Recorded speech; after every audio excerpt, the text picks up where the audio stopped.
Hello, and welcome to Finally the Meaning of Life. Now, the world's greatest minds have tried to answer the world's greatest problems with, varied results. So now it's our turn. We're not the world's greatest minds, but we're going to have a go. So welcome to Finally the Meaning of Life. I'm Mark, and this is Dave. Hello, Dave. Hello, Mark. Great to be here.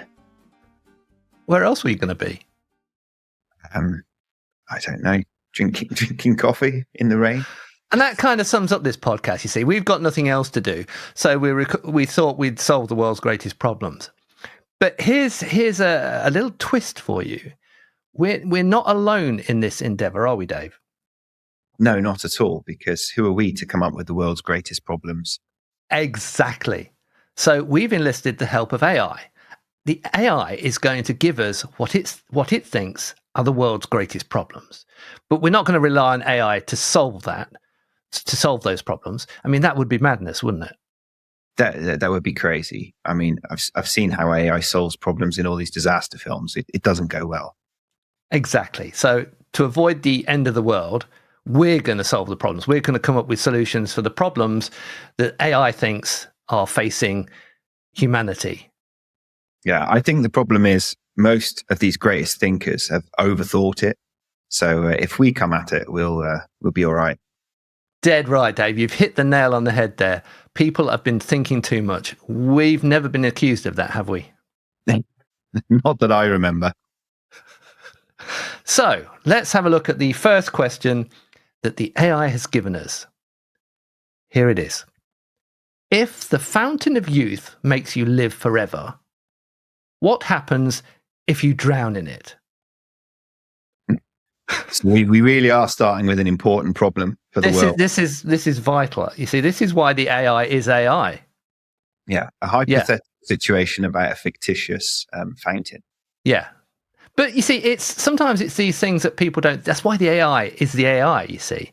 It's super clever because it thinks about things that people like you and I aren't capable of thinking about. I think it's probably projecting forward. It's thinking about the moral dilemma that will face us in the future when, medical technology achieves the fountain of youth. Exactly. Whatever it is. Spot on.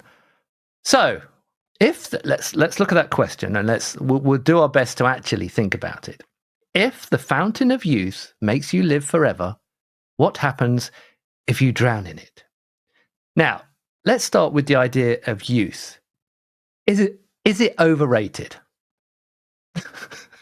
No, that's no thought needs to go in that. Youth is amazing. Said two bitter middle-aged men. Exactly. No, let me step back from that remark. Step back, Dave. Absolutely. I think youth is great. What you're missing in your youth is wisdom. That's what's great about being youthful as well, is you're not burdened by wisdom. But I think sometimes if you'd been wise during your youth, you could have had even more fun. No, surely not, because wisdom would stop you doing things that are fun, wouldn't it? Wisdom would make sure you're being sensible and not partying till 6 o'clock in the morning. No, I don't know about that. Is wisdom and fun mutually exclusive? Yeah, definitely. I've never calculated fun. I've never thought when I've had the most fun, it's because I've done something ridiculous. That's true. Like walking down streets with pants on my head. Yeah. I think this is a coded message from AI. I think that what it's saying is youth is overrated, right? Because it's saying that if you dive into this opportunity to stay young forever, you might drown, right? So it might be the undoing of you. It's almost like saying, can you have too much of a good thing? If you jumped into the fountain of youth, right, you'd be young for a long time. So you'd be young even when you were old. So you'd be young old. You wouldn't be young. You'd be young to start with, and then you would be young old. But young. I think you might feel a bit out of place because you're this young looking person with lots of youth, and you're going to the bike club with all these other 18-year-olds, and they're using all this youth slang and talking about apps on their phone that you haven't even been able to install. So you would feel out of place. You wouldn't fit in. So this might be the issue as well. For me, though, I think we might be missing the point of this. There's a paradox inside this question. There is. Because how can you drown in something that makes you live forever? It's the AI being, isn't it? It's playing with us. It's messing with our heads. Exactly. Does it mean you maybe find an eternal purgatory or something? I didn't realize it was such a spiritual question. What happens if you drown in it? I guess just because it makes you live forever, but it doesn't prevent you from dying. If like in a Highlander style incident, someone happens to cut your head off, I don't think the Fountain of Youth is going to help much in that situation, is it? Well, it could help clean the wound. Wouldn't that help? Yeah. Well, you couldn't drink from it anymore to kind of fix it, so maybe that was the thing with Highlander. After all this time, I just worked it out. That's why they had to cut heads off, so they couldn't drink from the Fountain of Youth anymore. So, do we think we've solved that problem? I think we have, actually. I think somewhere in our rambling answers, now, if to anyone who's listening, you have to listen very carefully, all right? You have to listen to this podcast more than you listen to other podcasts. Other podcasts, you'll be doing stuff in your day, but you really have to concentrate on this to find any nuggets of wisdom. They are there. Trust us, they are there, the nuggets of wisdom, but you have to listen very carefully to find them. They're just well hidden. Like any good nugget, you have to work to find it. Exactly. During the gold rush, they were looking for nuggets of gold, weren't they? They had to use sieves. So maybe if you listen to this podcast using a sieve, you'll find those nuggets of wisdom. Yeah, absolutely. Good. Well, that solved that one then. The AI, its next question on the world's greatest problems that need to be solved by Mark and Dave. The next question is, they say that love is blind. So how do they explain the popularity of lingerie? Dave, do you think love is blind? I think, there are two layers to this question. I think I don't do layers. No. I have trouble thinking one layer at a time. So yeah, go on then. Two layers. Well, I think the issue is it's conflating two things, putting two things together. The idea of love and lust into one thing. Good point. Yeah. You see, I think love itself can be blind, but I think there's desire, if you like, is less blind. Did you know, right? Scientists had worked out how long lust lasts. The maximum amount of time that lust can last. About 2 minutes, isn't it? Is that your own experience? I was going to say 30 seconds. No, come on. Tell me, Mark. Apparently, I have this vague memory of reading about this, but it's not the sort of thing you forget, is it? Lust lasts a maximum of 2 years. Right. After that, forget it. It's physically impossible to experience the same amount of lust that you did 2 years ago. Doesn't matter how sexy you find your partner, after 2 years, done. Done. That's it. So did they hypothesize why this was the case? I don't know, because I'm not one of the world's greatest minds. If you'd want an answer to that question, you will have to consult some of the world's greatest minds. I'm wondering if this is a question we should try testing somehow. This is. Oh, I think the only possible way of testing this is to find the most attractive person you could possibly imagine, and then go out with them for 2+ years. And then log the amount of lust you felt after, say, 2.5 years versus when you first got together. How do you log lust? I don't know. Well, their scientists must have done it somehow. They must have. That's why the scientists did the study in the first place, isn't it? Could you imagine the laboratory? Yeah. How lusty are you feeling right now? Yes. Could you follow me to this bed, please? Yeah. It is a picture of your partner partially clothed. How lusty do you feel? Well, we should move on to lingerie, I suppose. I think the lingerie is a visual stimulation, but if love is blind, you should require no visual stimulation. But as we've said, we're conflating two things. So is lingerie there? So is lingerie popular because, as we've established, lust lasts a maximum of 2 years. So obviously no need for lingerie until you reach 2 years. And then lingerie makes up for that 2-year limit. Is that what we're saying? I'm not sure. Are you saying that basically you should go commando for the first 2 years? Yes, I think that's what I'm saying. I'm thinking, or the AI is saying that for 2 years you can go commando. You should put it in your calendar, the 2-year mark, right? And then on that anniversary, you go, all right, love, I've got you some lingerie here. And they go, oh, that's funny because I've not been wearing lingerie up until now. And you have to explain then that the lust is over, it's finished, and I will be requiring you to wear this from now on. I'm not sure I follow that logic somehow. I might go the other way around potentially, or the other way around. Yeah, start with lingerie, and then after the 2 years, she's, she in my case comes to you and says, I've ditched the lingerie for today. So you need the lingerie at the beginning. I don't know. I don't. Talk me through this. Why the lingerie at the beginning? I was more thinking of the lack of lingerie after 2 years. So after 2 years, you just can't be bothered anymore. No, it depends whether you find the idea of your partner wearing knickers or pants or vice versa to be more stimulating the other. But I think the other thing about lingerie is the idea you touch upon is covering up something more provocative, more stimulating than actually seeing it uncovered. I don't think the AI would know that, would it? Because it's as far as I know, it doesn't experience these kind of things.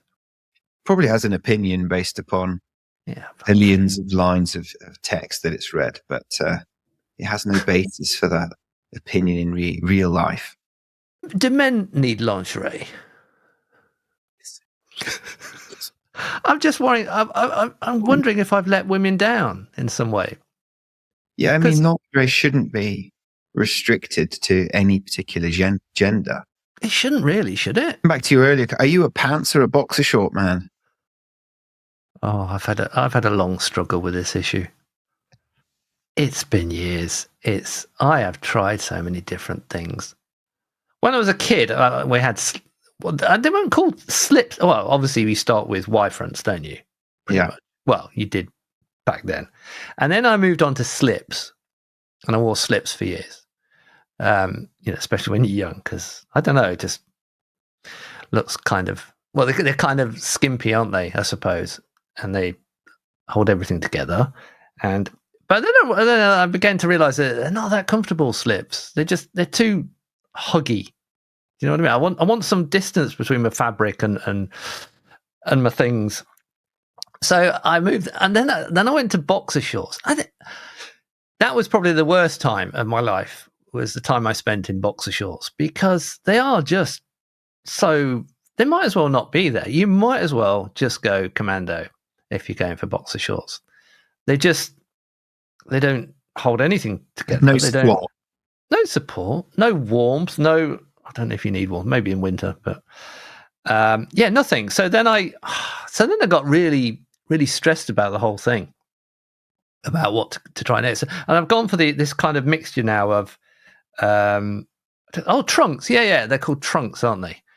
And they're kind of in between Y fronts and boxer shorts and slips, so they have a bit of everything. Yeah, there we go. And I think you've just explained the popularity of lingerie, because men's underwear is exceedingly boring to talk about.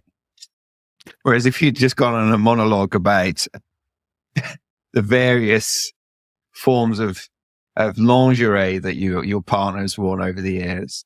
Well, if you're listen, if your fountain of youth business doesn't take off or ends in lots of people killing each other to try and get into the fountain of youth, how ironic would that be? Maybe you should start a business making men's lingerie. Men's lingerie. What would be your first item?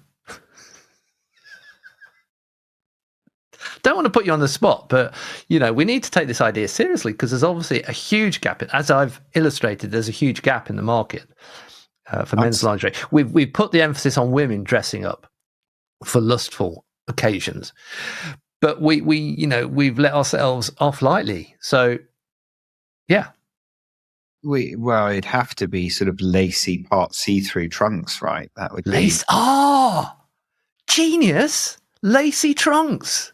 That's it. There's nothing gonna send a woman wild with desire than seeing her aunt in lacy trunks. Exactly. She'll get her teeth and she'll be tearing at the lacy bits of your trunks. That's it. Yeah. The thing is, I think that the issue with lingerie for men is back to this one of support. Lingerie doesn't have to support anything, or minimal support at best. And that's why they can have such true, yes, up top. I was thinking lower nether bras. I see. Yeah. Underwired bras or what have you. Yes, they need to support. That's a good point, actually. Yeah. Ball bras.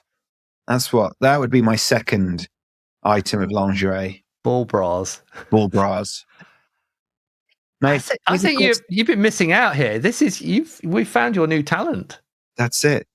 Now the question is, would you separate them or would you cup them as well? Is it 1 or 2 cup?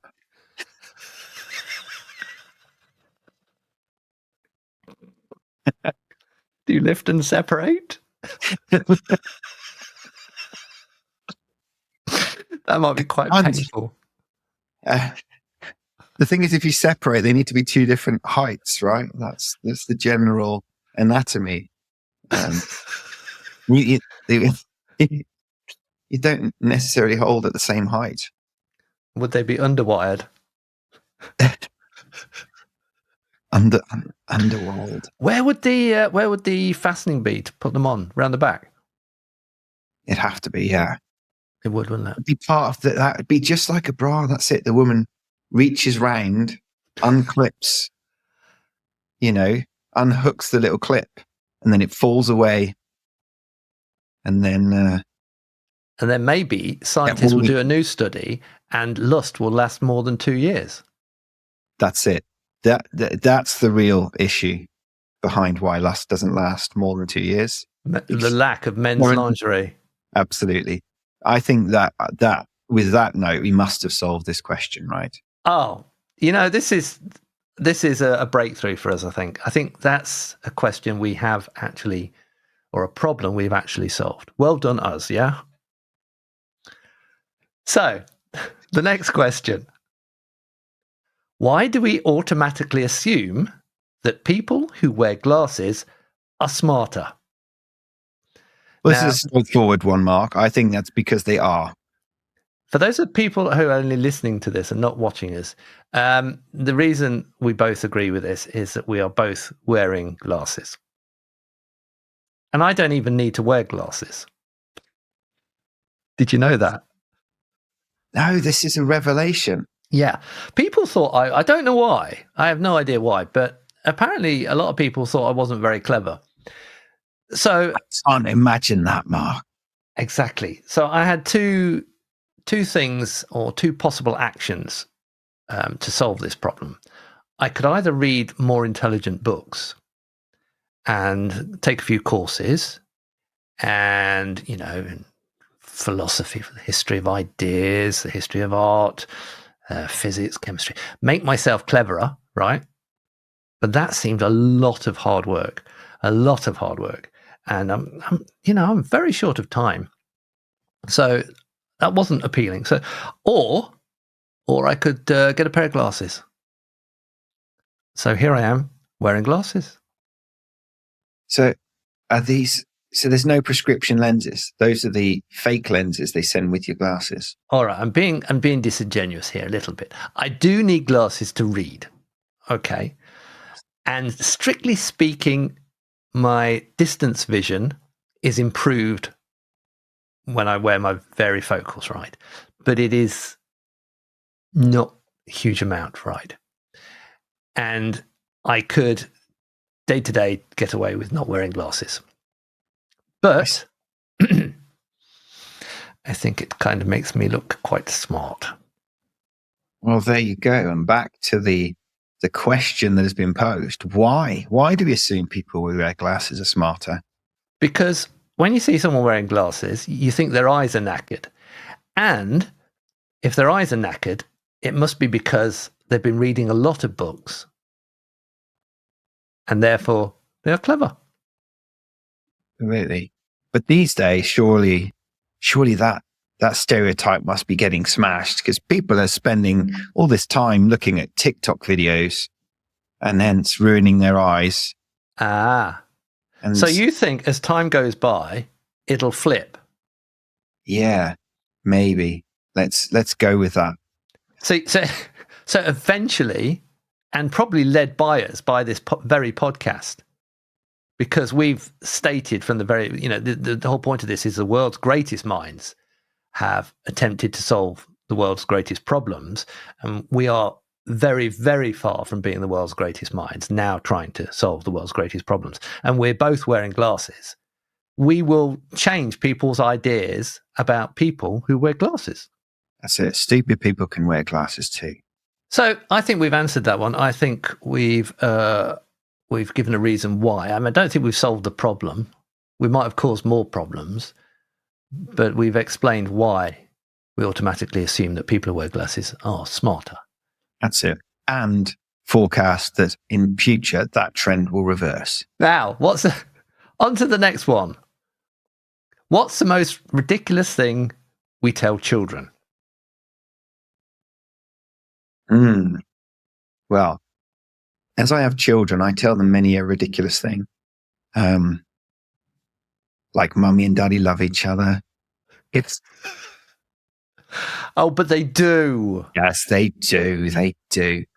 We don't lust after each other anymore. This is what we've established because... Yeah, but that's not your fault. It's just that scientifically it's impossible. Anyway, well, clearly one of the most ridiculous things we tell children is about Santa Claus or... don't get me started. Nicholas and... Sorry. Santa Claus, St. Nicholas, all that nonsense. This is a really big bugbear of mine. And people think it's quaint and cute and we all subscribe to it. But at the end of the day, it was simply a marketing gimmick to make or encourage people to buy more stuff around Christmas time. Exactly. And then to avoid the questions of your children about the economic consequences of buying these things, because for them, these toys turn up and they have no financial impact on the family because they've been brought by this wonderful man who travels around the globe distributing presents. That's a good point about the financial thing, but I have a more fundamental problem with it, right? So one of the first things we teach children is you must not lie. It's bad to lie. Whatever you do, don't lie to me. Don't let me, I'll know, because, lying is very bad and I'll see in your face. And you mustn't lie. It's mean. Don't lie. Now, I'm going to tell you about this story about a man who wears a red coat and a long white beard, and he flies through the sky and he delivers you presents if you've been a good person. That's a lie. Yes, indeed. It's very hypocritical. And the extent to which parents go to maintain this lie is... Yes. If this was any other situation, you would think, wow, how manipulative is that person of their poor child? They're getting their child to put food out on Christmas Eve and then eating that food and saying Santa Claus came and I remember we used to put bags of carrots out for the reindeers, and then a bag of carrots out for the reindeers. And then we'd funnily enough, have carrots every night for the rest of the week with our dinners, but never put two and two together. Now, what I didn't think about was the fact that we also put out a glass of brandy. And if Santa is going to every house and having a glass of brandy at every single house, he's going to be soon pissed as a fart. Yes. Why isn't he arrested? And yet still, he's able to squeeze down your chimney even when you don't have one, or otherwise trespass in your house. And this is the other part of it. We spend an inordinate amount of time making sure our kids don't worry about people being able to break into the house or the monster hiding under the bed, because people can't get into your house. It's all safe. It's all locked up. Nobody can get in except Santa. Santa can just waltz in whenever he likes. I like your idea about making kids more financially aware. Right. So I think you should leave the price tags on things, right? Let's get real, right? Mummy and daddy had to work hard all year so you could have a few trinkets, right? So you need to know how much this cost. There you go. Well, maybe next time, rather than leaving brandy and a cookie out for Santa, we'll say, well, we estimate that Santa spent, £187.53 on whatever you're going to get. We estimate this. So if you could just pile that cash take that cash out of your piggy bank and pile it on that plate, what Santa will do is he will leave you the presents and he will take that cash. But he will leave you a receipt if you want to change anything. Exactly. This is the benefit, right? It's because now they can't take anything back from Santa that they don't like. But if you give them a receipt afterwards, they could. Yes. Everybody wins. Everybody wins. But also it will give them a new idea about their relatives, because they might think that like Uncle Mark is such great fun and that. And then you could say, well, yeah, but look, here's the receipt from the Christmas present he bought you, and he only spent £5 on you, whereas Daddy spent like a couple of hundred on you or whatever. And then go, yeah, you know what? You're right. I'm not even gonna say hello to him. That's it. But the other thing is that why is it ridiculous? Is it associates kids' feeling of self-worth to how much material stuff they get. So how come the rich kids have been so good that they get a Nintendo Switch with 5 games and I've only got a board game? Daddy, that's so true. I've not been a good boy or good girl. The other ridiculous thing some people tell their children is, you can do anything in life as long as you believe you can. Now, I fully subscribe to the idea that you need to instill self-confidence. And as Henry Ford said, if you tell yourself you can or you can't, you're right. If you tell yourself you can't do something, then you're right. You're not in the right mindset to do it. But at the same time, there has to be some element of realism. So a desire to improve, a desire to pursue a dream, yes, but you have to have some degree of realism. Life will always, apply its own rules at this end of the day. I'm finding your views on this difficult because I have built my whole life based on ignoring reality. So, and I don't recommend it, obviously. I have nothing to say that would be credible about this subject.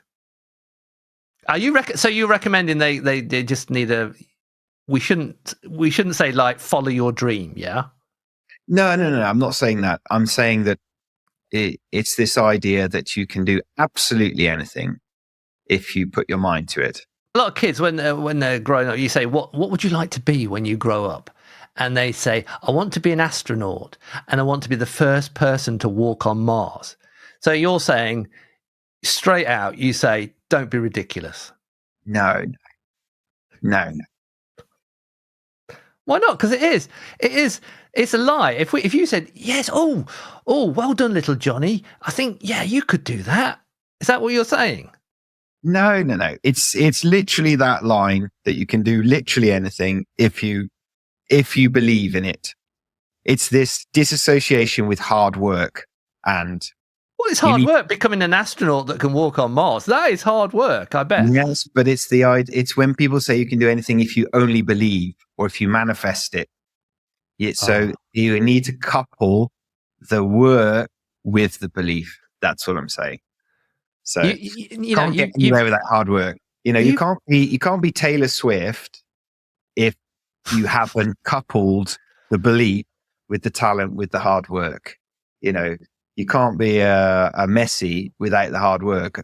Too often we teach our children it's something that it's either belief or innate talent alone that gets you to the top. I'm going to stop. A lot of people sure. I'm going to stop you there because you've hit a nerve. Because my whole childhood, all I wanted, right, was to be a professional footballer. I wanted it. That was my dream. That's what I wanted to be. And I worked hard. I did. I worked very hard. So if you had been my dad, what would you have said to me? I said, Dad, you know what? I didn't used to talk like that, but it's my only kid voice I've got. Dad, right, I want to be a professional footballer. I can do it, can't I, Dad? It's my dream. I can do it. What would you have said to little Marky? To get in the bloody back garden then and train, you lazy bastard. What? but Dad, you wanker. I've been out here training for like days. I didn't even go to bed last night. I was out on the grass and I was practicing diving around because I want to be a goalkeeper, and I train so hard. I'm going to be a goalkeeper, aren't I, Dad? I'm going to be one, aren't I? I am, aren't I? Well, this is to my point, right? No, hold on. You can't just break out a character like that. You're my dad, remember? Right? Yeah. And I've just come to you. Look, I'm on the verge of tears here. How does your dad talk? Right. Okay, Marky boy. You know I love you. He's not from the East End. Mind you, my accent also is from the East End. Accent sounds like I've never dared venture into those parts. Come on, get on with it. Okay. What I would say is this. No, you have to say it, not what would I say. Remember, you're my dad. Right. I've come to you. I'm in tears because I'm working so hard. I'm staying out playing football for at least 19 hours a day, right? Okay. I go out to play football before I've even woken up. Okay. And my dream. Sorry, I need to do the voice. And my dream, Daddy, is I'm going to be a professional footballer, aren't I, Daddy? I'll say, sorry. I'm supposed to be in character. I should have got Al Pacino to do this bit, shouldn't we? Really? Absolutely. Come on. Right. Wait. I'm gonna. Daddy, I'm gonna be to be into character. That's the issue. I need several days to be right. Okay. So, as Laurence Olivier said to Dustin, was it Dustin Hoffman, or was it? I don't know. He said to him, "Just bloody act. Just try some acting, darling." I think that's what he said. Daddy, right? No, hold on. I'm still in tears, Daddy. I want to be a professional footballer. That's all I want out of life. I've been practicing for hours and hours. My feet I've worn out my boots and everything. I'm gonna be a footballer, aren't I, Daddy? Tell me I'm gonna be a footballer. I can't tell you you'll be a footballer, Mark. What I can tell you is if you keep working hard and you keep believing at it, then you can do it. But you shouldn't associate your success. Daddy, I can do it, but I'm going to do it, aren't I, Daddy? I'm saying I shouldn't associate your success. I'm talking to how old are you for? I don't know. I'm getting younger, I think, by the second. You've been drinking that bloody Fountain of Youth too much. You're aggressing. Look, at the end of the day, if If you work hard and you believe in something, you can do it. But you shouldn't be too disappointed if you can't, because there are elements outside of your control which you cannot do anything about. Daddy, what's this outside elements of control? What's that, Daddy? You said, Daddy, that if I practiced hard enough, I would be a professional footballer. You said, and I worked hard. Yesterday, I was outside playing football for 25 hours. That's longer than the day, Daddy. So surely, Daddy, I'm going to be a professional footballer, aren't I, Daddy? Tell me, Daddy. I think you're twisting what I said. So I only said you can't believe in that you're going to do something and not attribute hard work. I never said that because Daddy. you work hard. Daddy, don't. No, Daddy, don't. Success. No. Now you're just being a pain in the ass. Get to bed.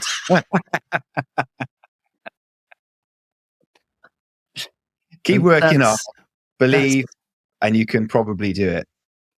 I'll say the only certainty is, if you don't work hard and you don't believe, then you definitely won't. That's the only certainty. And that, listeners, is pretty much how it went down in my childhood. That's why your dad told you a pain in the ass and get to bed. Yeah.